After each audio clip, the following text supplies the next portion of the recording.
Welcome. Today we're going to do a demo of the payroll and integrated time, actually just the integrated time.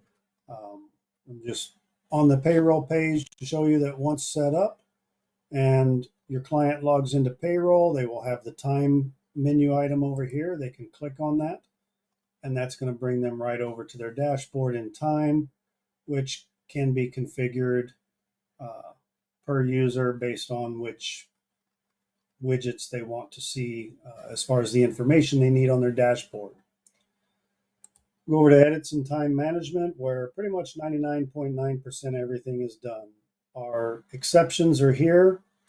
And of course, I can click on one of the exceptions, see what's been going on in the time card. I can change or add the missing information here, a note, and then save that and go to work on the next one in my list. I can also just click on the person's name, and that's going to bring me right over to their timesheet where I can fix the punches or see what else is going on in the timesheet to be able to fix those punches as well. From the timesheet, I can see different bits of information in here. It's color coordinated so that as I'm looking at this, I know I've got some paid time off. I know I've got a bonus or commission. I know I've got unpaid time. I know I have exceptions. Right away, I can see this without even going through and try to figure out what's in this timesheet. Like the exceptions, I can click on this line, the red, my exception, and fix that right from here, my note, and then save. I can add different items into the timesheet as needed. Unpaid time, leave without pay, whatever you need to add here that you're tracking as unpaid. Bulk transactions, again, we can add whatever you need, or you just add a specific number of hours for a specific date. Awards or dollar amounts, bonus, tip, commission, mileage, things like that, we can add in through the time and attendance. I can go through and add different types of PTO types, PTA, paid time away, from here while seeing what their balance is, as long as I have accruals set up for these particular things. And of course, holiday, if I need to add a holiday transaction for an employee that's not covered under the automatic holidays. So a lot of different items in here that can be done right from the timesheet. I can see their schedule. This is on a schedule template. I can come in and modify their schedule. He's on PTO. He doesn't need that. I was just too lazy to put the time in for PTO to match his scheduled day. I can click drag and drop, and now he's not working on Friday, but scheduled to work on Saturday. Now at the bottom, I can see a view of the different weeks. This one only has a weekly payroll, but week 1, 2, 3 would all be here. That I could click on to see the different hours involved in those weeks. Of course, over here is the total for the pay period. I can print the timesheet directly from this time card. I can go into the employee details and make changes as need be. If I need to change bank PTO bank balances, delete their biometric template, change to their home levels, or any of their details if need be, that changing it in payroll doesn't automatically change it for me. So that's the timesheet. The PTO requests, I can see what's future and what needs to be taken care of during this pay period. I can approve or deny. For my future PTO requests, I can use my view PTOs in calendar and see if anybody's already scheduled for the 19th or the 22nd from what I'm seeing here. And that's going to help me to know whether I can approve these 2 days without cutting myself short. So that's our time management, where most everything is done. From the timesheet, I can select show approvals, and I can click sign off here for this particular employee's time card, and then click to move on to the next employee. That's good. I can sign off. So I can do that one at a time if I want to be able to look closely at what's going on in their time card, or I can go to my edits and approvals. Everybody's listed here. I can see Albert's been approved. I can select everybody at once and then go down and sign off, and that will approve everybody all at once. Once they're signed off, and depending on how the company wants it, but we've got 4 levels of approval. I only have 3 selected here. We've got employee supervisor, which is the first line supervisor of the employees. Then we would have manager, which would be a director or a general manager in charge of other supervisors. We could add them in to be able to approve timesheets. And then, of course, we have the payroll administrator. So those are our levels of approval as far as that goes. Once approved, I can come over and run reports, and we'll just do a simple time summary. With most reports, pay period or date range, and then just generate. And there's my report. From here, I can print it out, and in the browser printer, I could save it as a PDF or click here and just click export to save it as a PDF. Also, even though we've got the Excel 97 to 2003, most people are updated to the newer version of Excel, so I can just use export to, and either Excel or a CSV file, we can export this right to our computer. It's going to bring all this information into individual columns in Excel. It's not just going to paste a report over the book. So once I send it to Excel or CSV, I can go in and sort, cut, copy, paste, total, anything I need to as far as that goes within my Excel. So after the reports are done, I'm going to come over and push my payroll hours and go down and find my pay period, select push to, time cards pushed successfully. Okay. At this point, I'm done with the time and attendance. I can go to payroll and start my payroll. Once the payroll started, the hours will be in the grid, and they'll be able to do any other manual things they need to at that point and then process their payroll. So that's the main functionality behind this. But again, as we're looking in, I can add managers, I can add supervisors. They would be able to go in. I could set them up as a view only or just their basic role where they can go in and look at the employees' timesheets through the time management. They could approve time. They could approve time off. They would not have access to the employees, would not be able to see any employee rates. They would have some reports that are specific to them they could run, but maybe their schedules through the configuration they'll be able to see, but very limited on the access that they can do. We could also create a specific role if somebody only had certain options they wanted them to do. But that would be the supervisor and the manager portion of that. Now, within the software here, we can add multiple pay periods if need. We can split pay periods at a specific day or a specific time of day. Our org levels are what we consider our job costing, and we've got 10 levels to be able to work with.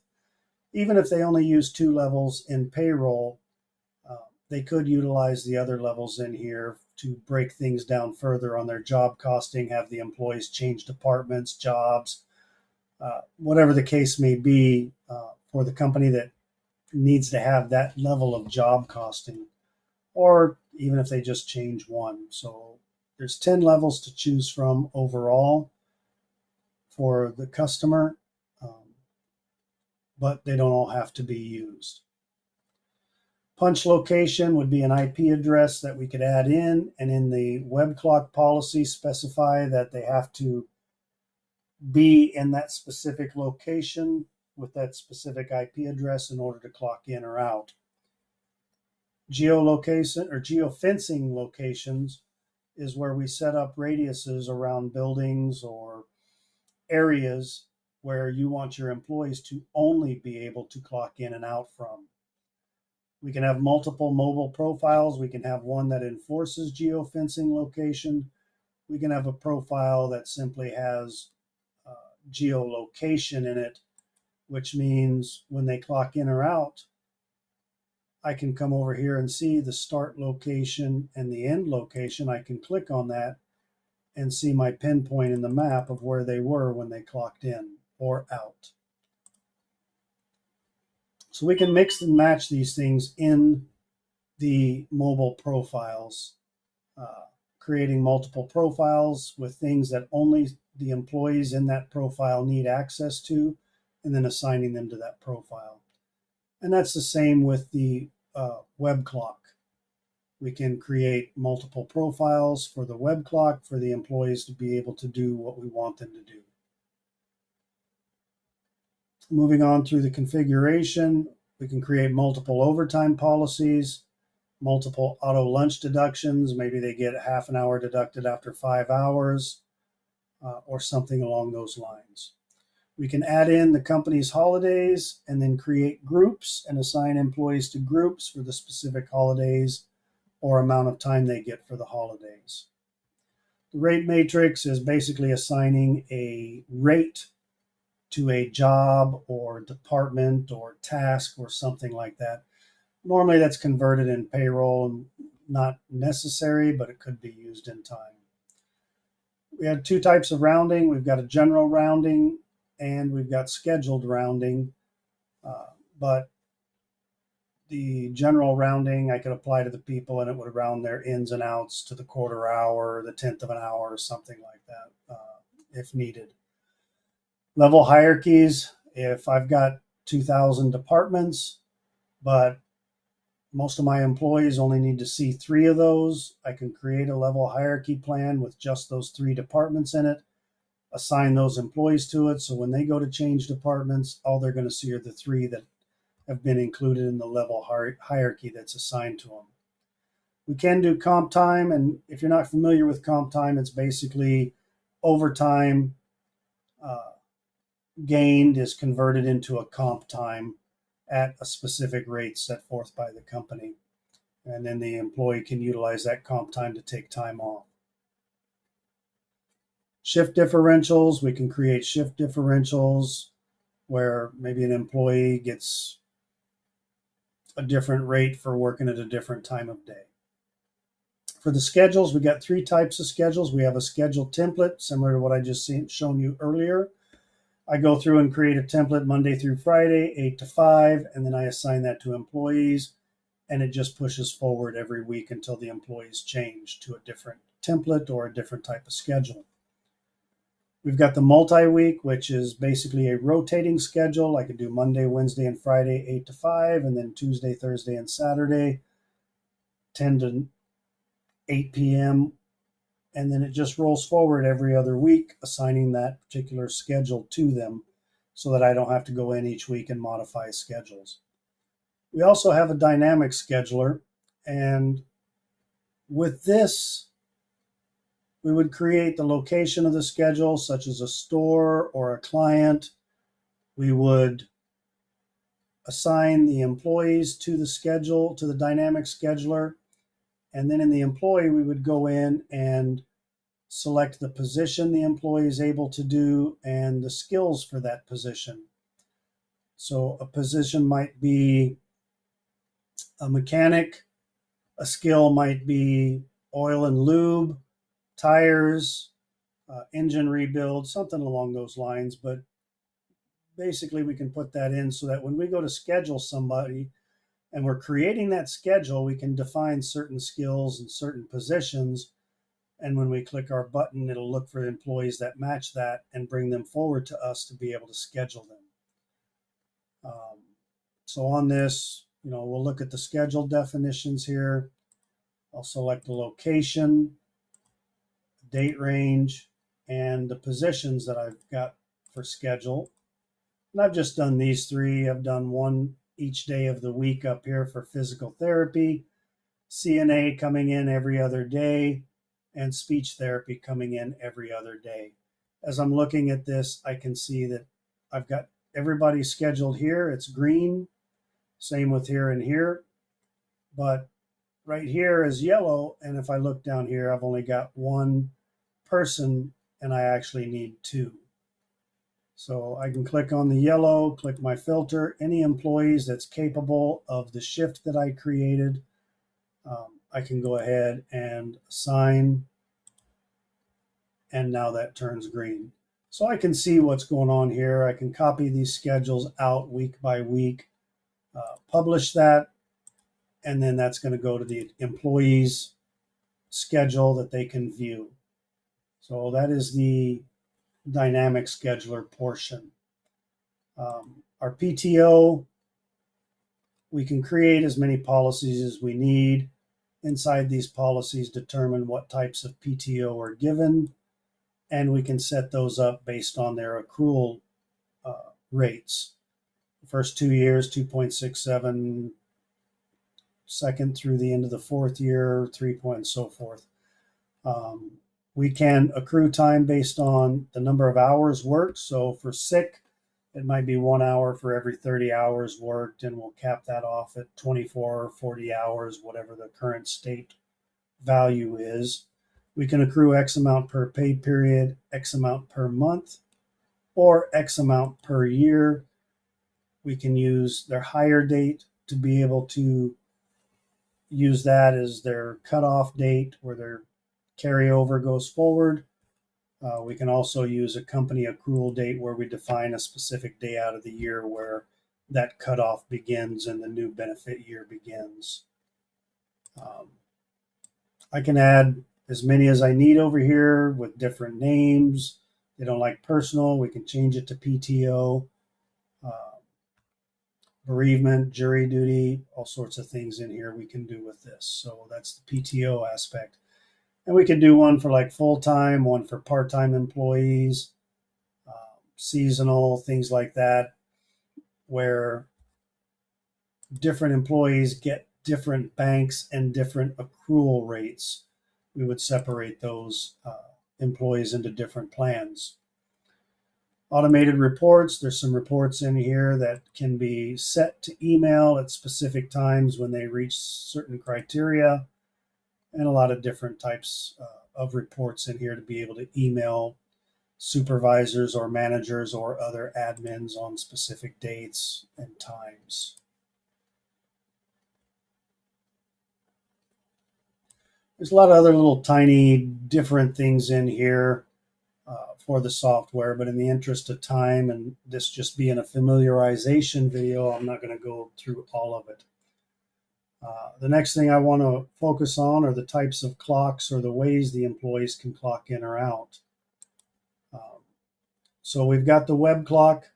It would be a URL that the employee would go to, and they can clock in or out, go to lunch, breaks, change departments, request time off, view and approve their timesheets. Now, earlier I spoke about creating multiple profiles with only the options that are pertinent to the employees. So maybe my employees don't go to lunch, they don't go to breaks, or at least they don't clock out for them. They're not changing departments or requesting time off. I can remove all these things through a policy so that all they're seeing is start, end, and maybe view their timesheet. And then they can clock in or out, and they don't get to play around with anything else in here. And then we could create a separate policy. Maybe you've got some employees that do go to lunch. So when they log in, they would see start and end, go to lunch, come back from lunch, view their timesheets. So we can do that with the e-time clock. We can do that with the mobile app, and we can do that by the clock.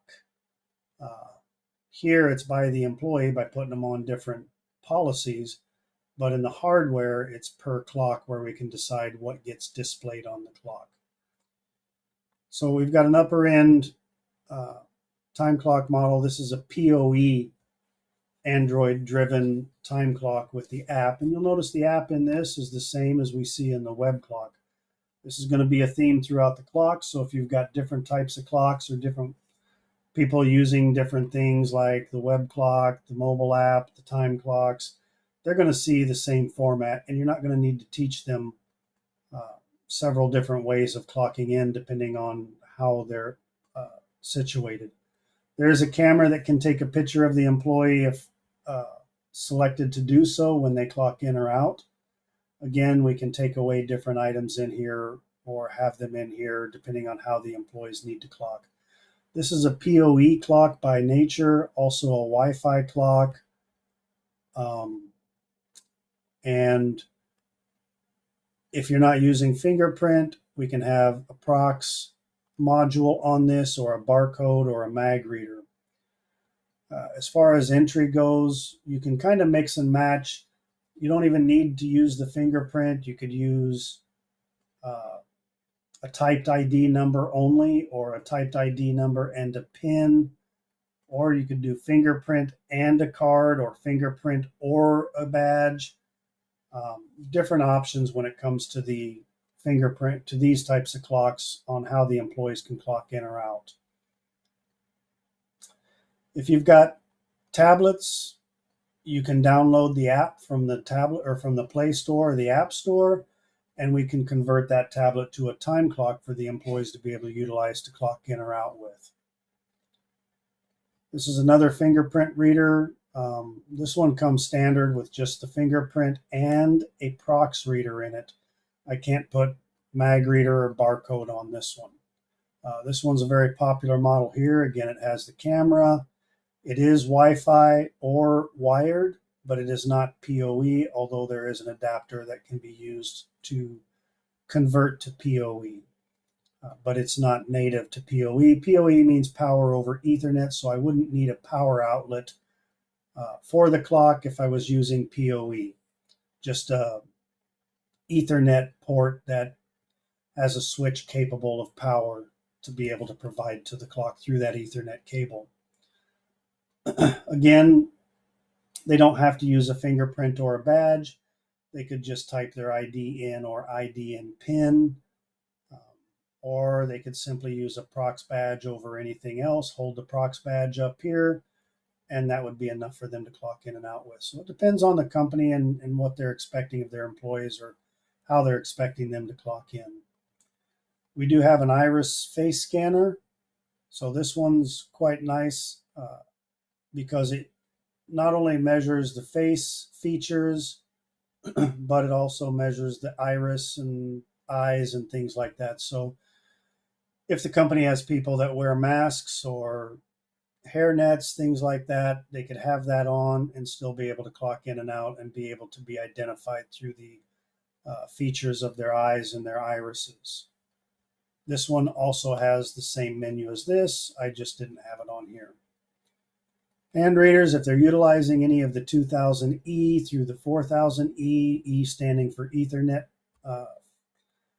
hand readers, those can be set to the software as well if they wanted to continue using those. We've got a basic face reader. This is not menu driven. It's simple swipe and go, but it does not recognize people with face coverings or things like that. We have a mobile app, and again, the different features in here can be removed or added depending on what the employee needs when they're clocking in or out. With the mobile app, they can also request time off, see what their PTO banks are, view what they've worked so far. There's a manager mobile app for managers and supervisors that they can download, log into, approve the time for the employees, fix missing punches, their exceptions, approve time off for the employees. And we also have an e-timesheet entry that if you've got employees that maybe at the end of the week they go in and they enter 8 hours for Monday, 8 hours for Friday, or anything along those lines, there is the ability to do that through a timesheet entry. So those are the different options that's available for clocking in or out. There is no extra charge for the web clock. There's no extra charge if they have their own tablet and want to download the kiosk. No extra charges for the mobile app or the manager app. Those are all on the Play Store. They can be downloaded. As long as the employees have the right credential to use, they would be able to use them. that concludes the overview here, and I hope I gave you enough information to kind of let you know what the software is about, the different features, and whether that's going to be a fit for your clients. Um, if you have questions, contact the dealer to get a hold of me, and I'll be more than happy to walk you through a higher level demo or even help you with a client demo as far as that goes. Thanks for watching and have a great day.